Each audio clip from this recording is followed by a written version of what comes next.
Good afternoon, everyone. The Secretary returned this weekend from his latest trip to the Middle East, where he discussed the principles that he outlined early last week as essential for delivering on the aspirations of the Syrian people after the fall of the brutal dictator Bashar al-Assad. Those principles include that the transition process should be Syrian-led and Syrian-owned and produce an inclusive and representative government, that the rights of all Syrians, including women and minorities, should be respected, that humanitarian aid should be able to reach people who need it, that Syria should not be used as a base for terrorist groups and should have peaceful relations with its neighbors, and that chemical weapons stockpiles should be secured and safely destroyed. In a joint statement, which I hope all of you saw, issued after the meeting of foreign ministers that the Secretary attended in Aqaba, Jordan on Saturday, those principles were endorsed by a number of our partners in the region, as well as a number of countries in Europe and the European Union.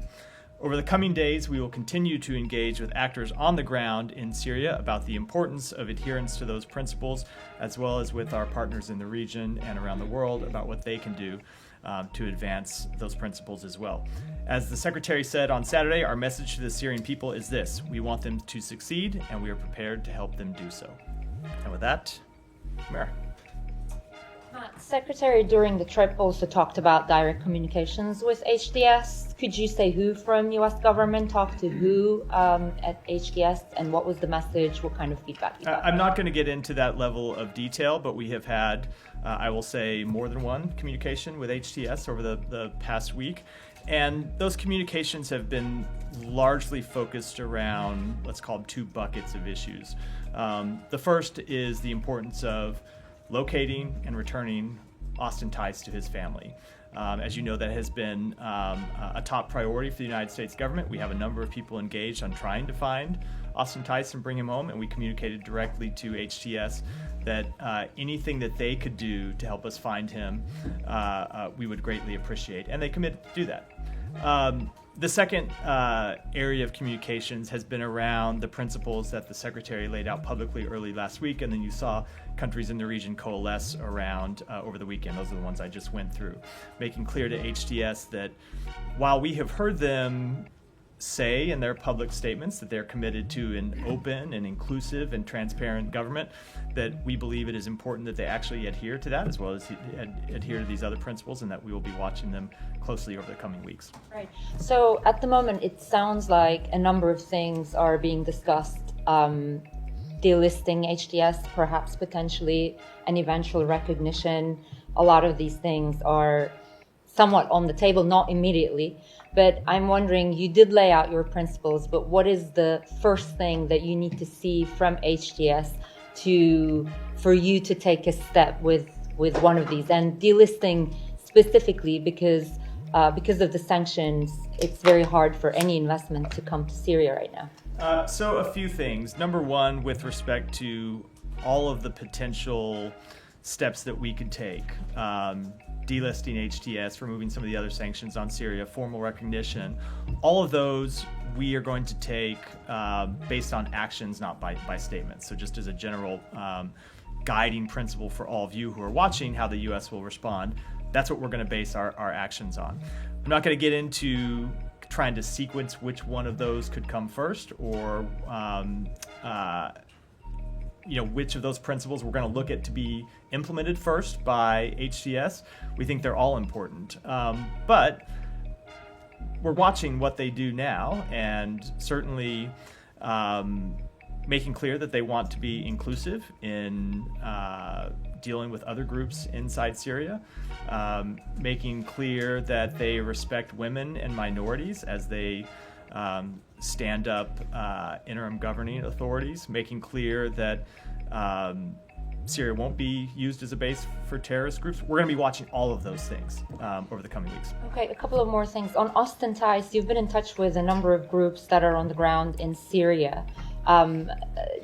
Has any U.S. government delegation been inside Syria for Austin Tice? Are there any plans for anybody to go? No U.S. government organization has been on the ground in Syria as of yet. We have been in communication with groups on the ground in Syria, and that includes not just HTS, but other groups in Syria, including the White Helmets, of course, who do a lot of important work on locating detainees, and other civil society groups about the search for Austin Tice. We feel that right now we are able to get good information. I can tell you that over the past week, there have been a number of times, and I think a lot of you know about this because I get questions from you about it sometimes. There have been leads that we have seen that we thought might lead to Austin Tice being located, and we have pursued those. None of those leads have turned out as of yet. I know at times you guys have found leads and reported on the possible location of Austin. So we are getting information about what's happening inside Syria, and we are able to pursue those leads now and able to run them down. And as it pertains to when someone from the State Department might actually be on the ground in Syria, I don't have anything to announce today, but of course, stay tuned. Okay, a couple of final things. Have you have any of the information you received from the contacts on the ground in Syria? Have you received anything that would reinforce your working assumption that Austin Tice is alive? I'm just not going to get into the underlying information that we have. This has obviously been something we have been watching for some time, right? We've been trying to get him home for years. And I think it's best that I not speak to kind of our underlying assessments. As the president said, we believe he's live. We're trying to locate him. I don't have any new information. Okay. And Secretary today had a meeting with the family of Ayşenur Ege, the Turkish-American woman who was killed by Israeli military in West Bank. We understand the family has asked again for an independent U.S. criminal investigation into the killing. But we understand the Secretary made no promises. So can you talk a little bit about that meeting and why the U.S. isn't basically giving that assurance that it will look into the killing of one of its citizens? Sure. I will talk a little bit about that meeting. I'm not going to talk about it in detail because it was a private meeting with the family. The Secretary in that meeting offered, once again, his deepest condolences to the family for Ayşenur's death. It was a death that never should have happened, as he has said previously. He told them that Israel has told us in recent days that they are finalizing their investigation into the matter, and he committed to them that as soon as we learn anything about the results of that investigation, we will report it to them. And then with respect to a United States investigation, it's not a matter that the State Department can undertake or a matter that we can speak to. As you know, when it comes to that type of investigation, that would be in the remit of the Justice Department. We have an independent Justice Department for a reason inside our government, so it's ultimately something for the Justice Department to speak to. And the State Department can't speak on behalf of an independent law enforcement agency as to what they may be doing or what they might do or might not do. Okay. But just final thing, is it your opinion? I understand you cannot speak for DOJ, but would you say that it would be appropriate for the U.S. government to carry out its own investigation? So to answer that question, I would have to violate one of the principles that at least this administration has felt is pretty sacrosanct, which is the independence of law enforcement investigations and other branches of the government not trying to put themselves in the shoes and speak for or encourage action by what is, for very good reasons, an independent law enforcement agency. Yeah, Nick. Clarify something. You just said no U.S. government organization has been on the ground in Syria since the fall of Assad. That's strictly with respect to searching for Austin Tice, correct? So there are not. Yes, of course. There is the long-standing military personnel that's been there in that counter-ISIS mission. I wasn't speaking to that. I'm speaking to with respect to diplomatic and other personnel that might have been engaged in the search for Austin Tice or other diplomatic activities. Yeah. Yeah, just to follow up on something Humera said, and then you said the French are sending a delegation to Damas, to Syria. The Brits are doing the same. Could you just give us a reason why you would not want to, at this stage, I mean, there seems obvious reasons, but I'd like to hear you say it, why you wouldn't be sending a direct delegation rather than the contacts that you've had Let me just say two things about that. Number one, we have had the ability to date to be able to communicate with all of the relevant parties on the ground in Syria, including HTS. And the second thing is I'm not ruling out that we won't send personnel to Damascus. Stay tuned over the coming days. Why are you not ready to do so right now? I didn't say that we weren't. We haven't seen any as of yet, and we will continue to assess the situation. Are they on we the will. way? No, there's no one there. There's no one on the way. We'll continue to assess the situation, and when we decide it's appropriate to send personnel in, I'll come out and make an announcement about it.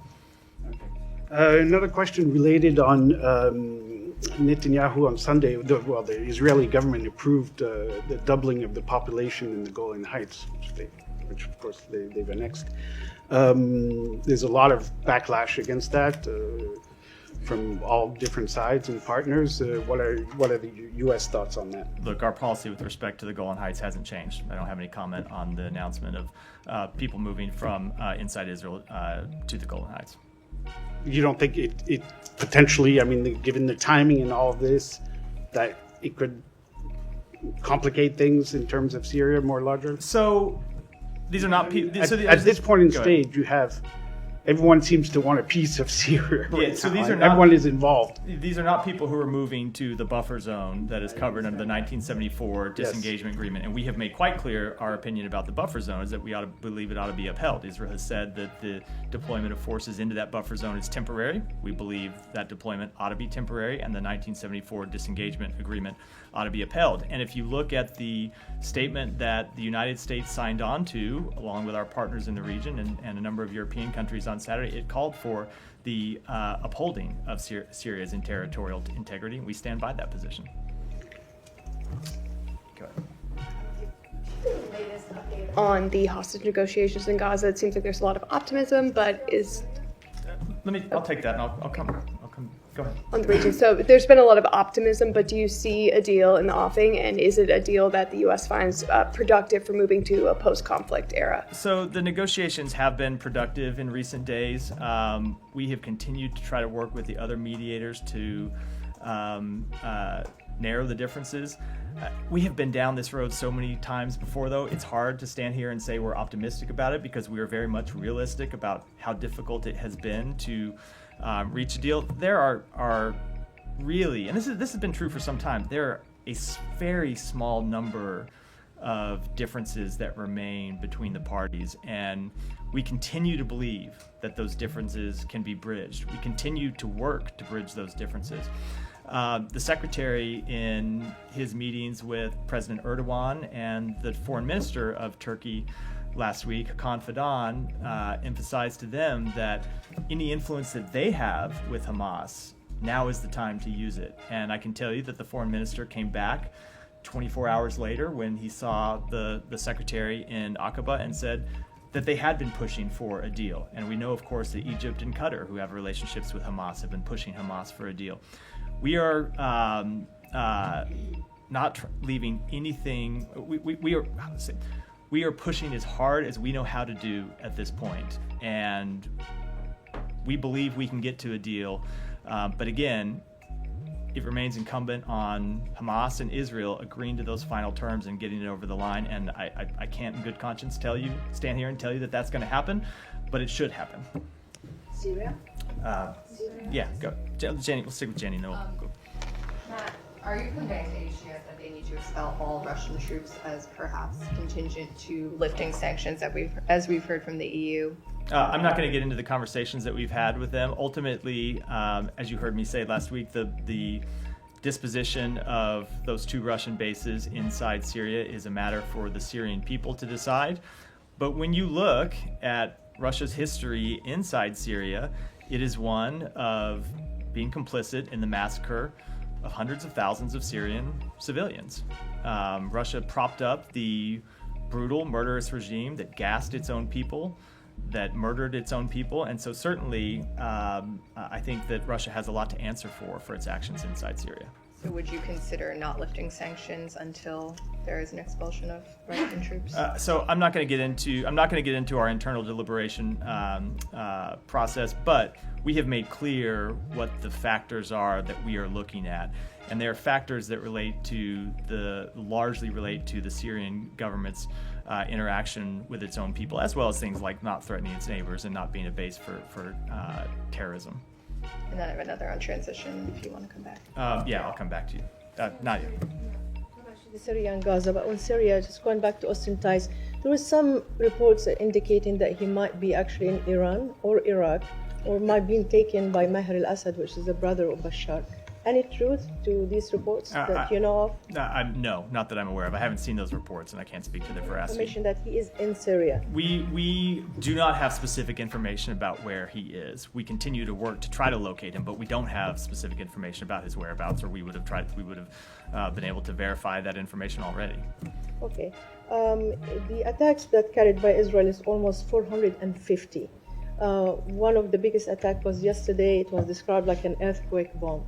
The leader of HTS said that he's not seeking conflict with Israel. Do you still believe that these attacks are justified? Look, so Israel has spoken to why they have launched these attacks. They've said that they are concerned at a time of great instability, when you have the government of Syria that has fallen and an uncertain path ahead about who is going to control Syria and who is going to control the Assad regime's quite significant military stockpiles, that they have taken steps to ensure that those stockpiles don't fall into the hands of terrorists. Now, we have been in conversation with them about that goal. We also believe it's important that no party take any actions that would further destabilize the situation in Syria at a time when we want to push to increase stability, and we'll continue to have that discussion with them. And just on Gaza, another journalist, a colleague of us, has been killed yesterday. That brings the number of journalists being killed in Gaza to 196. How many times we can ask the same questions that journalists in Gaza needed to be protected, and how many incidents we're still waiting for the Israelis to be investigated and for you to come back to us and said this person's held accountable for the killing of Muhammad So Balouch? journalists in Gaza absolutely need to be protected. When it comes to Israeli government investigations, you should ask the government of Israel that question. We obviously engage with them about that and press for answers, but you are certainly welcome to do so as well. Those are Israeli government investigations, but we have made clear that when it comes to journalists, they need to be protected. I will tell you, ultimately, the answer to this is to get a ceasefire, which is why we continue to push for a ceasefire. The journalists that are operating in Gaza are doing so with incredible heroism. All of us in this room, including in many cases the United States government, know what we know about actions on the ground because there are journalists there that are reporting on it. The U.S. doesn't have any personnel on the ground to verify reports, so we rely on journalists to bring that information forward, and we rely on the work that they do. But as long as it is an active conflict zone, journalists are going to be at risk the same way other civilians are going to be at risk, which is why we believe the ultimate answer to this question is to reach a ceasefire, and why we continue to use all of the diplomatic muscle that we can bring to bear to try to get one over the line. Sure. I mean, the reason I ask you is because the United States value press freedom and the work of these journalists on the ground, but you don't hear you condemning the killing of Palestinian journalists like you condemn the killing of other journalists in conflict zones. We absolutely condemn the death of any journalist. We don't want to see any journalist hurt anywhere. Now, when it comes to the specifics of how any one journalist dies, while we object to the killing of any journalist, oftentimes we don't know the circumstance under which they were killed, whether it is an accidental strike, whether they were somewhere where they were covering an incident and there was a militant nearby. It's difficult to speak to the motives behind a strike when we don't know them, but absolutely we condemn the death of any journalist anywhere in the world. Okay, and the killing of civilians, there was a grandfather of a girl that was killed a year ago called Reem, 2-year-old. The grandfather was killed yesterday. His name is Khalid Nabhan. And he became an icon because he was very close to his granddaughter, and he was killed as well in Nusayrat camp yesterday. Do you still think that this is also random killing? It was an incident that needed to be investigated. How these civilians are dying every single day, whether it's 50 or 60, it's a number that we keep repeating all the time in every briefing. I think that there continue to be unspeakable tragedies happening in Gaza every day. Not just the death of civilians, the maiming of civilians, the people who find it difficult to get enough to eat, the people that find it difficult to get access to medical care. It is an ongoing tragedy, and the answer to stopping that tragedy is to reach a ceasefire, which doesn't just require acquiescence by Israel, it requires acquiescence by Hamas. And that is what has been so difficult to get over the past 7 months. Well, more than that, 7 months since the president outlined the ceasefire proposal that we put on the table, but we've been pushing to get a ceasefire since long before that. There are two parties that have to agree to a ceasefire. And I know everyone always asks me questions in this briefing room about actions by the government of Israel, but there are two parties to this conflict. And they both have to agree to this ceasefire. And we will continue to push both parties to come to an agreement precisely because the tragic deaths that you laid out, quite rightfully, continue to happen and need to stop. Thank you. I'll come just to to follow up on the journalists. 190 journalists. That's all by accidental, you think? I can't speak to any of those incidents without having full information. But ultimately, Saeed, every one of those deaths is a tragedy, which is why we need to stop more deaths from happening, which is why we need to get a ceasefire. No, I understand. I just want. You don't think that all of them are accidents? I don't offer. So, Saeed, I don't offer opinions based on speculation from this podium. Right. I offer them based on conclusions that we're able to reach after looking at a full assessment of incidents. Okay. Following up on the talks that you explained just a little while ago, the Israeli Ma'arif newspaper just came out with a report that basically Egypt has reached an agreement with Hamas on some sort of a transitional committee that is not Hamas, that could run Gaza and look after things and so on. Would that be acceptable to you? I'm not going to speak to that report. I'm not aware of it, but I can tell you we have been having conversations with a number of parties in the region for some time, which you know because I've spoken to them from this podium before, about what the post-conflict period ought to look like in Gaza, including what governance ought to look like. We have made clear that the status quo as it existed before October 7th cannot continue. Gaza cannot continue to be governed by Hamas. But as to what the governance looks like, not something I can speak to today.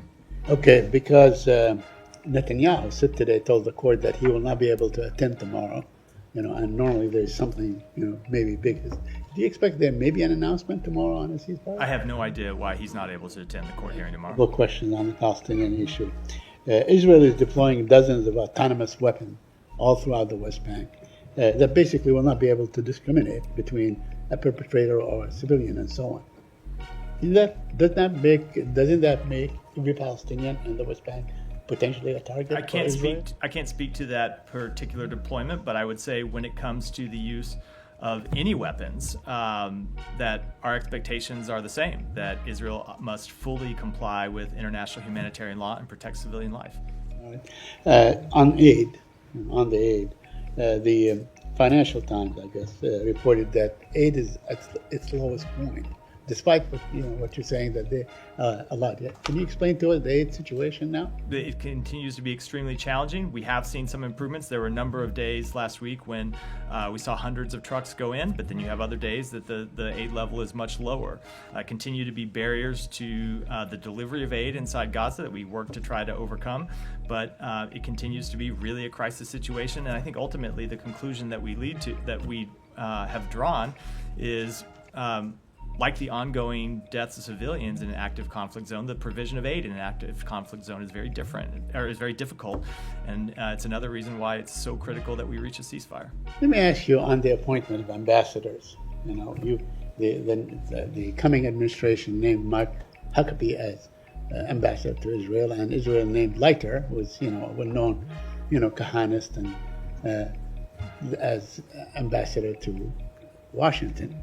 So I want to ask you, doesn't it seem like, maybe the whole diplomatic, U.S.-Israel diplomatic engagement will focus on maybe settlements and annexation and so on with these two? And you mean the post-January 20th diplomatic engagement? January 20th, yeah. Of course I'm asking you. You always say there's one president at a time, one administration at a time, and we always say the same thing. But is there anything where you can actually say, we will not accept? If he comes, I don't know when Leiter is coming to Washington, but maybe something that, this is not a good idea. or So- you issue a statement that this is not. First of all, let me just say, with respect to other countries, they are free and open to appoint ambassadors as they see fit. It's not a decision for the United States. And when it comes for the policies that will be pursued by the Trump administration and the personnel appointed by the Trump administration, it's just not something that I should speak to.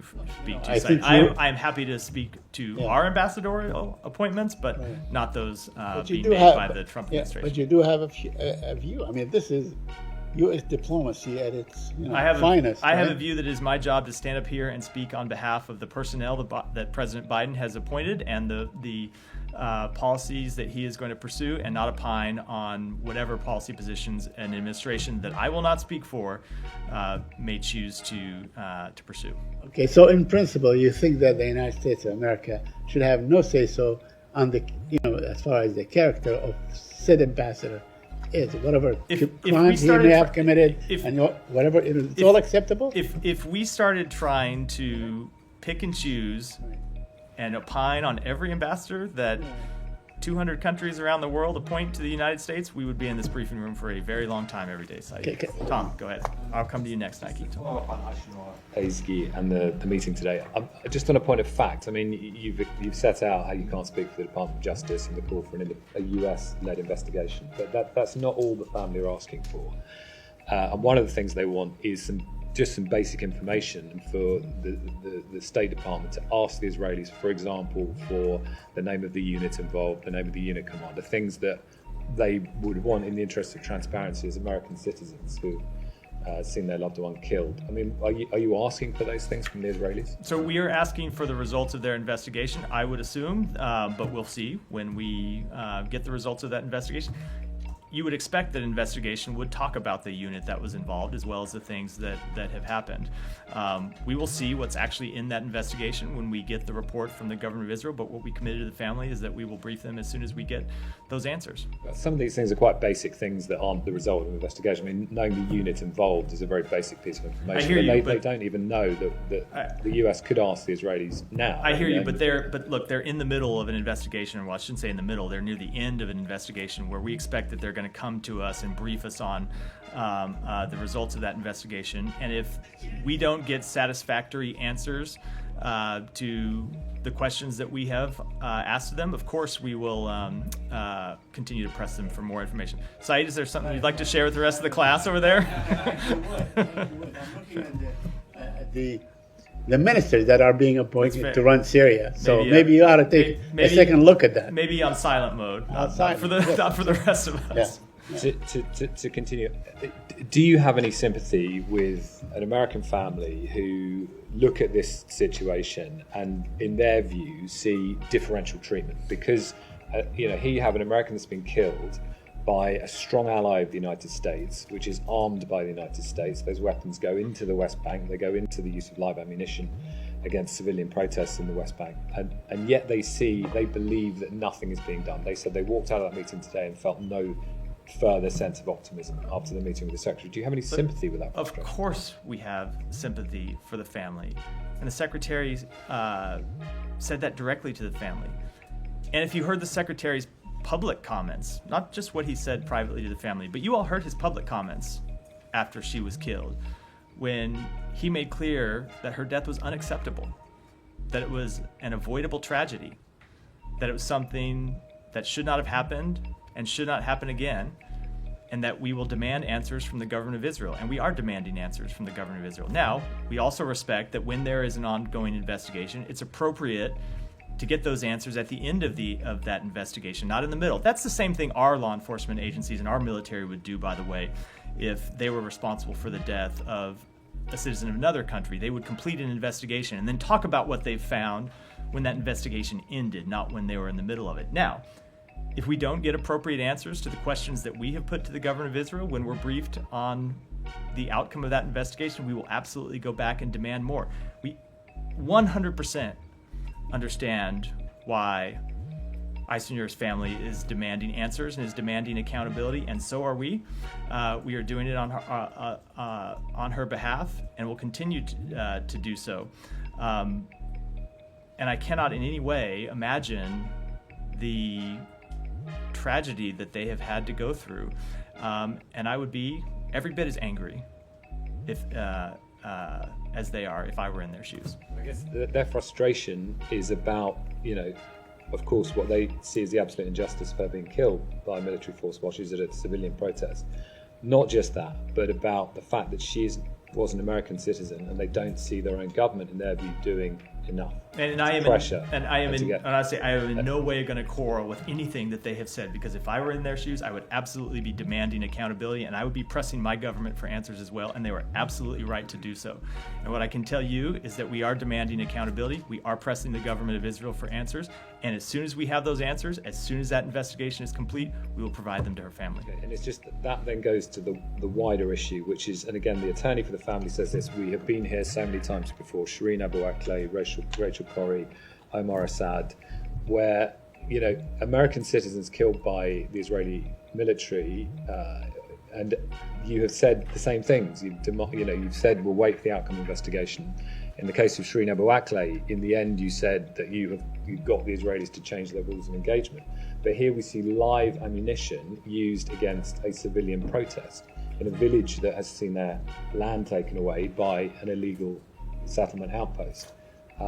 So they say this is systematic. This, the use of live ammunition against civilians, and it's been going for a very long time. This is your ally that you arm, and still nothing changes. And we have made clear to them the outcome was unacceptable. We have made clear to them that they need to look at their rules of engagement, and we will continue to press that with them. Nike. United Nations Special Envoy for Syria, Patterson, has called for ending the sanctions on Syria to facilitate reconstruction. Is the United States prepared to support their efforts in the United Nations Security Council? And do you have any meetings to preview? I don't have anything to preview today with respect to any of the sanctions that we, as the United States or other entities, have imposed on either the government of Syria, the former Syrian regime, or with respect to HTS as a terrorist organization.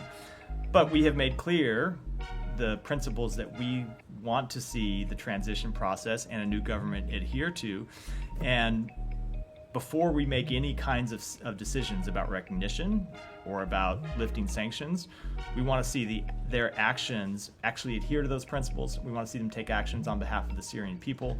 And we're going to make our decisions when it comes to sanctions posture, when it comes to recognition posture, when it comes to all the tools in our toolbox, based on what we see from HTS and other actors on the ground in Syria. But given some of the conditions on the ground has changed in Syria, including some of the ground conditions stipulated in the United Nations Security Council Resolution 2254 has changed. Is it fair to say the U.S. is open to lifting economic sanctions? We are going to make our decisions on economic sanctions based on the decisions by the interim authorities in Syria. If they change, if they pursue, look, let me say it this way. Our sanctions are never meant to be permanent. We always impose sanctions to try to induce changes of behavior. And if we see changes of behavior, of course, we are open to lifting our sanctions. And you've seen that in the past when when various governments have changed their behavior, and we have lifted sanctions in response to those changes in behavior. That's true in Syria as it is anywhere in the world. I have a quick one on Ukraine, if I may. Yeah. Do you have anything on the what Ukraine said that North Korean soldiers casualty in Kursk, and then what happened if those North Korean soldiers cross the border to Ukraine? Are they becoming a legitimate target? So, in our view, the North Korean soldiers who were deployed to Kursk are already legitimate targets. They entered a war, and they are, as such, combatants and are legitimate targets for the Ukrainian military. We have seen North Korean soldiers who have been killed in action on the battlefield inside Russia.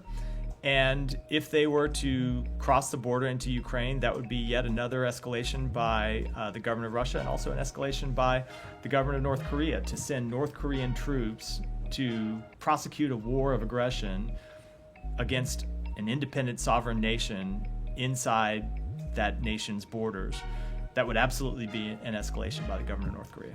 Is China responding to the U.S. ask to use their influence to curb the military cooperation between Russia and North Korea? I'm not going to get into the conversations that we have had with the government of China. Ultimately, China can speak to whether they have appropriately used that influence or not, but I would say that there is certainly more that they can do with respect to encouraging Russia not to take not just this escalatory action, but the long series of actions that they have taken. Yeah. Thank you. On Serbia, I have a question. Amnesty International said on Monday in a report that Serbian officials installed homegrown spyware on the phones of dozens of journalists and activists. How concerning is this for the U.S., which considers Serbia as a partner?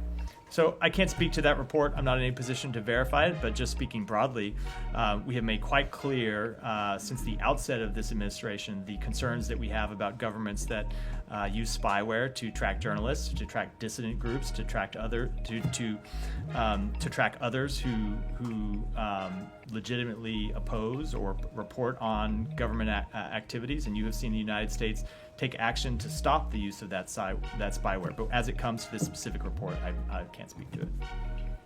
Danny. Thank you, Matt. Excuse me. Applications of South Korea and Russia and North Korea. Due to the impeachment, South Korean President Yoon's duties have been suspended. Do you think there will be a gap to U.S. South Korea foreign policy and security sectors established by President Biden and no, there will be no diminution in the alliance between the United States and the Republic of Korea. That alliance is not just an alliance between presidents, it is an alliance between governments and an alliance between peoples. And our commitment to that alliance remains ironclad. We have seen the Republic of Korea over the past few weeks demonstrate its democratic resilience. That is democratic resilience that was hard won several decades ago. And we have seen them follow peacefully a process that was laid out by the Republic of Korea's Constitution, and we are ready to continue to work with the acting president and the government of the Republic of Korea in the same way that we were acting and cooperating with President Yoon. And also North Korea and Russia made military cooperation publicly. What is the United States response to North Korea and Russia's? I'm sorry, what is Russia's actualization of military cooperation? Do you, regarding this issue, the sanctions against? So you have seen the United States just today oppose additional sanctions to disrupt military cooperation between the DPRK and Russia. We also, in the recent days, issued a foreign ministerial joint statement with the G7, and we will continue to take appropriate measures to address our concerns with that unprecedented cooperation. Thank you. Yeah, changing region very quickly. Do you have any? There was a devastating hurricane or cyclone in Mayotte, in the Indian Ocean, French territory. We don't know the number of casualties. It's very complicated and all that, but certainly devastating cyclone. Does the U.S. intend or have any assets that you could forward or that you're willing to forward to the region, or any contacts in particular that you might have? So I will say that, first of all, we offer our deepest condolences to those who have been affected by this deadly cyclone.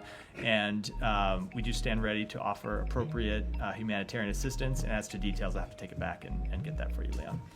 Alex. Thank you, Matt. Going back to the question of North Korean soldiers in Kursk, you said that if they cross the border, that will be escalation. Can you define what you mean by escalation? What kind of reaction would that invite from you? An escalation means precisely that, Alex. It means it would be an escalation. We have already seen North Korea and Russia escalate this conflict by deploying North Korean soldiers in the first place to Russia.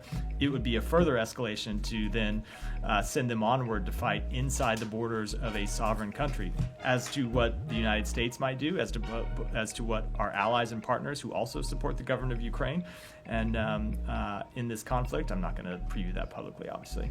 Thank you. Over the weekend, we heard the president spoke with G7 leadership, and he called G7 leaders to quote-unquote seize and unlock the full value of Russian frozen assets. Can you just clarify, is it the first time you guys are raising this issue? Secretary was in Italy a couple of weeks ago.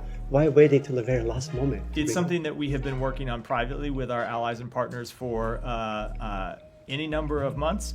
Sometimes we feel the best way to move the ball forward is to speak privately to a matter. Sometimes we feel there's added value to speaking to it publicly. I think I'll leave it at that.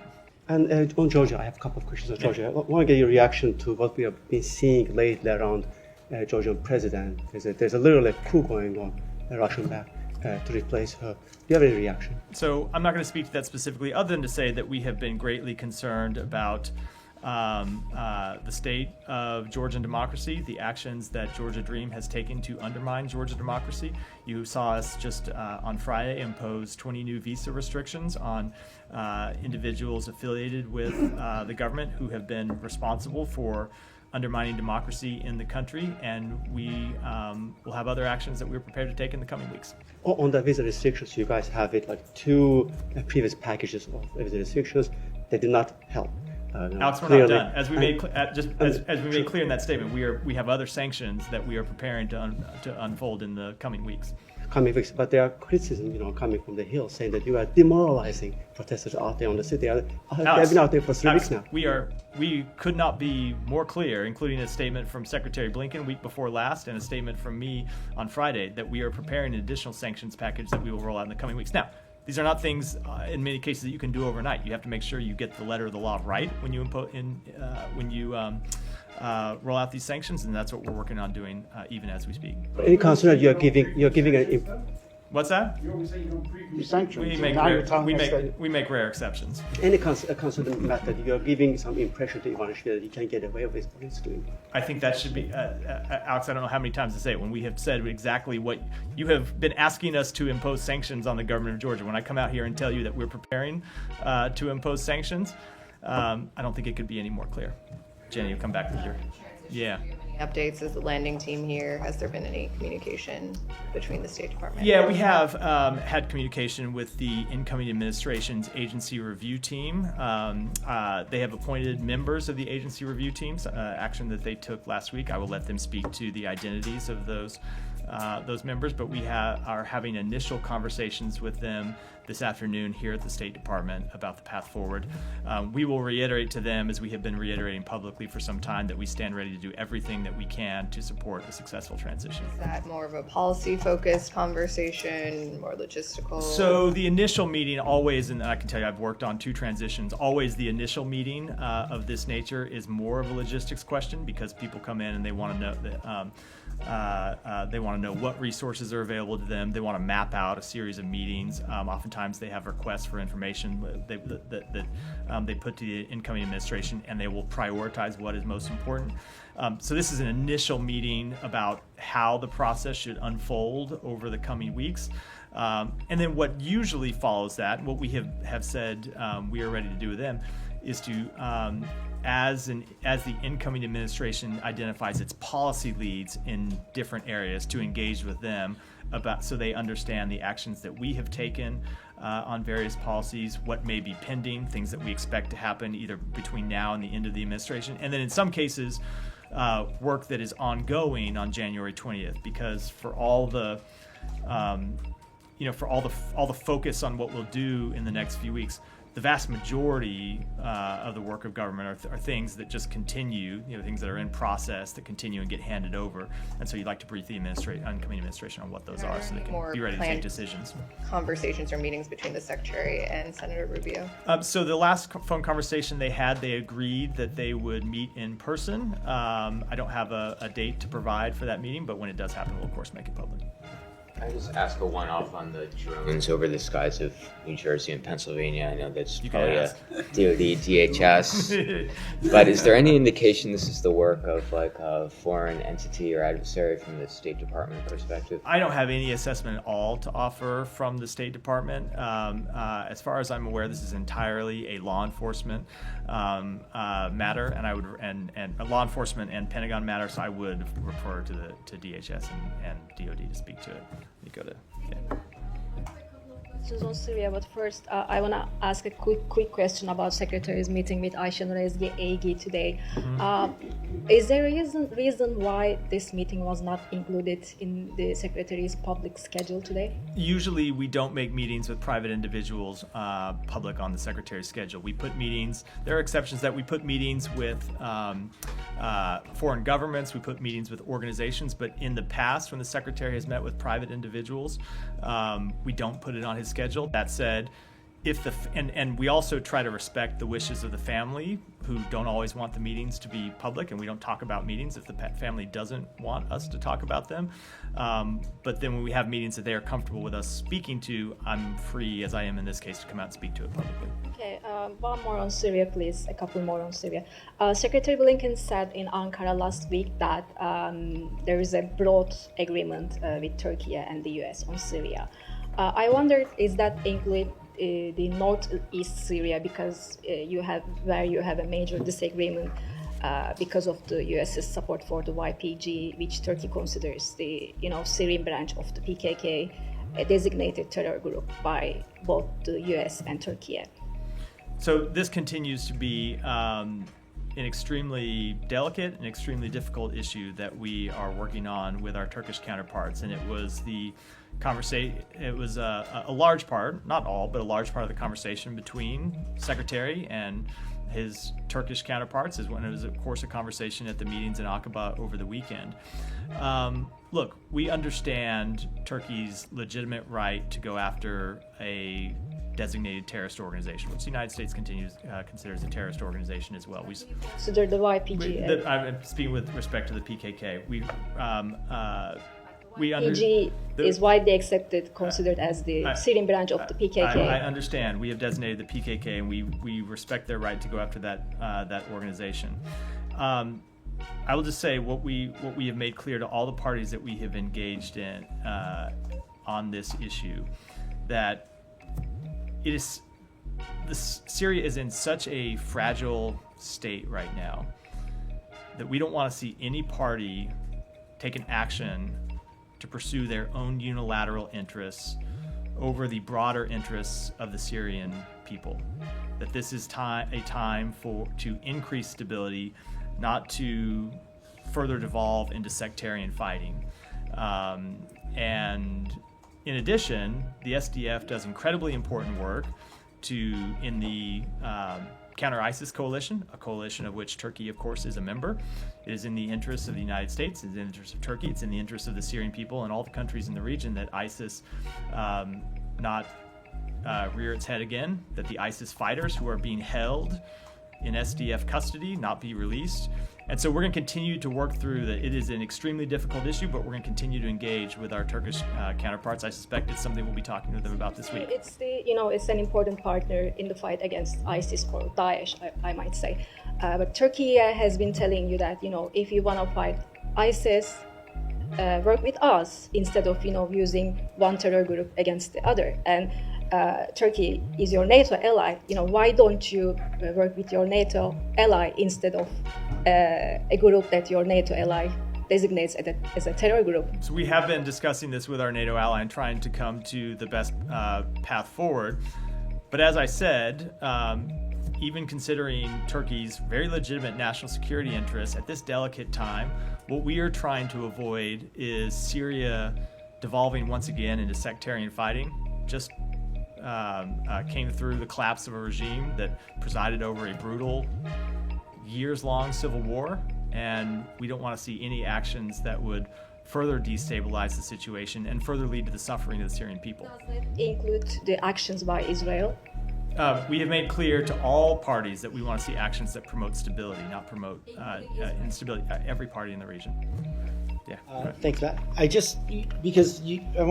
You use the words, no party should take any actions or any actions that are unilaterally in the interests of that other party over the broadest interests of the Syrian people. There's no way that you could then see what Israel's doing that's not a unilateral action in the interest of it. So first of all, we have made that clear to every party, including the government of Israel. I'm not sure that just to argue with the kind of logic train that you presented, I'm not sure that increased weapon stockpiles sitting around Syria is necessarily something that's in the interest of the Syrian people at the end of a brutal civil war when they have seen those weapon stockpiles turned on their own people. What about the territory that is being invaded by Israel, that is the buffer zone? And we have made quite clear that we believe that action ought to be temporary.